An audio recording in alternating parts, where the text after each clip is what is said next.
Du football avec une affiche de rêve ce soir en Ligue des Champions, Liverpool-Real Madrid. Comme un air de déjà-vu, puisque c'était aussi l'affiche de la dernière finale. Les Madrilènes l'avaient emporté au Stade de France. C'était en mai dernier. On s'en souvient aussi parce que des incidents d'avant-match avaient gâché la fête.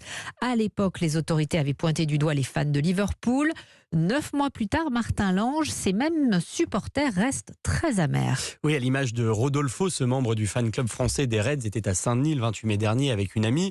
Il a vu les portes du stade fermées, ses familles prises au piège, certaines agressées devant des policiers dépassés. Il en garde un terrible souvenir, écoutez. C'est le pire souvenir que j'ai d'une soirée européenne. J'ai eu la chance de pouvoir suivre Liverpool en Europe et franchement, j'ai jamais vécu ça. Ça a été gâché, ça a été complètement gâché par les autorités. Pour moi, en tant que supporter, c'est difficile à avaler comme pilule. Pourtant, dès le lendemain, ce sont les supporters des Reds qui sont pointés du doigt par Gérald Darmanin. Selon le ministre de l'Intérieur, ils auraient eu recours à des faux billets. Une version depuis contredite par l'enquête indépendante diligentée par l'UEFA. Elle pointe, la responsabilité des autorités françaises, l'absence de supervision ou encore une approche erronée qui faisait des supporters de Liverpool une potentielle menace.